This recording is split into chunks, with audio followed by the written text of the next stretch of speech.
मेरे इमाम जाफर सादिक मेरे मुर्शिद ने बताया, फरमाया अगर दिल को कीने से पाक करना है तो जो मोमिन मिले तुम उसको वली समझा करो। जो मोमिन मिले उसको वली समझ के मिला करो, चाहे वो कैसा ही हो।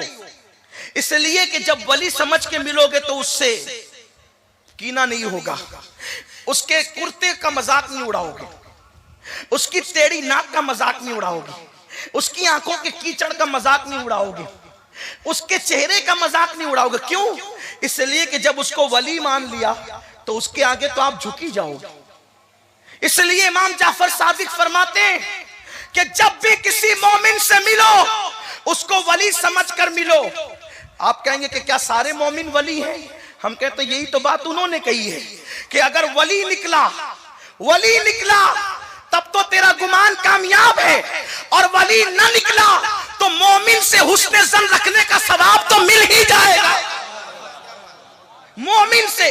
इसलिए जिस दिन से जाफर सादिक के इस फलसफे पे अमल किया है, सारे सुन्नियों से मेरा झगड़ा खत्म हो गया है। जिस दिन से लोग मुझसे लड़ते होंगे लेकिन मैं नहीं लड़ता, लोग मुझे दुश्मन समझते होंगे, अल्हम्दुलिल्लाह मैं कभी किसी सुन्नी को दुश्मन नहीं समझता। और जिस दिन से सबकी दुश्मनी दिल से निकाल दी है, अल्हम्दुलिल्लाह, अल्लाह अकबर, धूप में भी सोना चाहता हूं तो सुकून की नींद आ जाती है।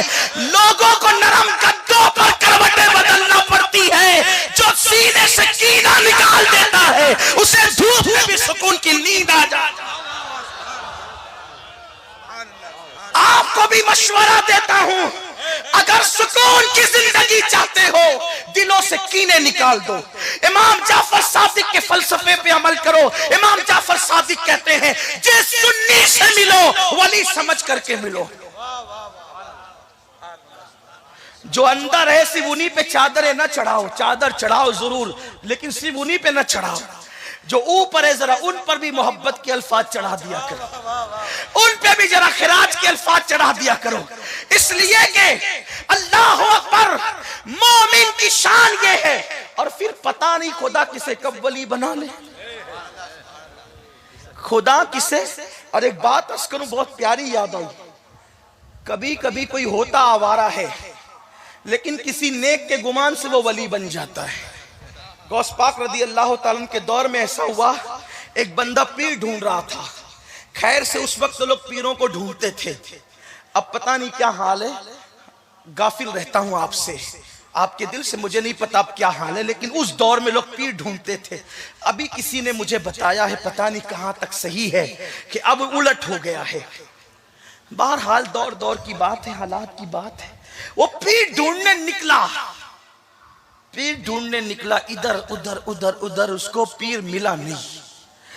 वो बहुत परेशान था पीर के लिए, बहुत रोया गिड़गिड़ाया। उसको ख्वाब में इशारा मिला कि शहर में सुबह जो सबसे पहले आएगा वही तेरा पीर है। तवज्जो आपकी, वो सुबह सबसे पहले दाखिल होगा शहर में, वही तेरा पीर है। इत्तेफाक से बाजू के गांव में एक शख्स की उसकी बीवी से खूब जिगजिग हुई, रात भर झगड़ा हुआ और उसके घर के अंदर खूब धींगा मस्ती होती रही। बीवी ने शौहर को गालियां दी, शौहर ने बीवी को, और खूब, आप जानते हैं मियां बीवी का झगड़ा कैसा होता है। हर जगह तो कोई ना कोई छुड़ाने वाला होता है, वहां तो कोई होता भी नहीं छुड़ाने वाला। तो फिर वो झगड़े की बात ही और उसकी नौबत ही अलग होती है। तो खूब लड़ाई झगड़ा हुआ, आखिरकार शौहर हार गया। इसलिए कि हारना ही था, उनसे जीता कौन है, जो उसने जीतना था।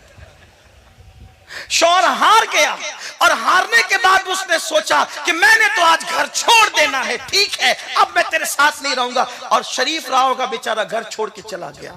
घर छोड़ के निकला, सोचा कि मैंने तो बगदाद ही जाकर के शहर में जिंदगी गुजारना है। इतने इतने बड़े शहर में जाऊंगा कि मुझे ढूंढ ही नहीं सकेगी। और शहर में जैसे सुबह को दरवाजा खुला, पहले शहरों में दरवाजे होते थे, ये बेचारा रात को घर से निकला था लड़ झगड़ करके, शहर पना पर आकर के दरवाजे पे इंतजार कर रहा था। जैसे दरवाजा खुला और उसने दारोगा ने दरवाजा खोला, ये जनाब अंदर दाखिल हुए। अभी गुस्सा रात भर का उतरा नहीं था, गुस्सा पूरे शबाब पर था। एक बला से निकला, दूसरी बला गले पड़ी। एक बंदा कदम पकड़ के कहता है, पीर जी मुरीद कर लीजिए, पीर जी मुरीद कर लीजिए। अल्लाह अकबर। उसने कहा, जा भाई, यहाँ एक मुसीबत से जान छुड़ा के आया हूं, तू का दूसरा मेरे गले पड़ता है। कहा, नहीं, मुझे ख्वाब में इशारा हुआ है कि आप मेरे पीर हैं, जो शहर में पहले दाखिल होगा वो तेरा पीर होगा। आप मुरीद करे। का मुझे आता नहीं, कुछ नहीं आता, मैं पीर नहीं हूं, मैं तुझे कैसे मुरीद कर सकता हूं। कहते हैं उस वक्त जनाब खिज़्र तशरीफ लाए और आने के बाद जो है उसको सीने से लगाकर अनवार और मुआरिफ उसके सीने में उड़ेल दिया और कहा, इसकी सच्ची तलब और इसके हुस्ने ज़न ने तुझे मकाम विलायत पर पहुंचा दिया।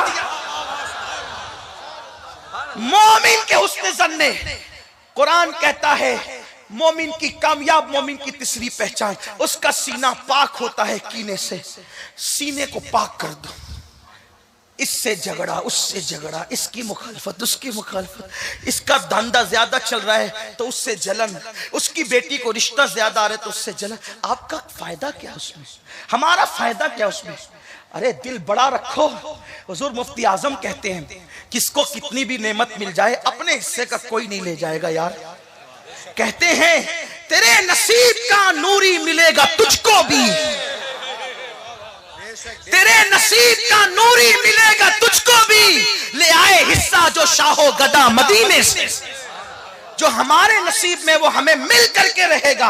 और सुनो, रोजी और किस्मत की लिखी हुई चीजें इंसान को ऐसे ही ढूंढती रहती है जैसे मौत इंसान को ढूंढती रहती है, क्योंकि मौत भी तकदीर में लिखी हुई है। इसलिए सीनों को पाक करो, और जिस दिन तुम्हारे हमारे सीने हमारे दिल की नों से पाक हो जाएंगे, चेहरे चमक जाएंगे अल्लाह के अनवार से, इबादतों में सुरूर आएगा, इबादतों में लज्जत आएगी, इबादतों में कैफ आएगा।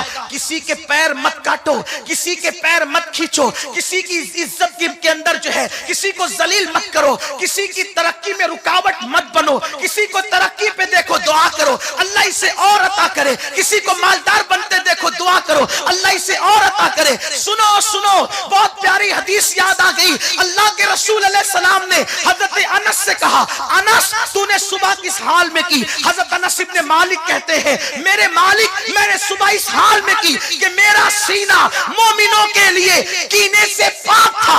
आका फरमाते, अनस ये मेरी सुन्नत है कि तू इस हालत में सुबह कर कि तेरा सीना कीने से पाक रहे। जो मेरी सुन्नत पे अमल करेगा जन्नत में मेरे साथ दाखिल किया जाएगा, हुजूर के साथ जन्नत में दाखिल होगा जिसका सीना कीने से पाक है, जिसका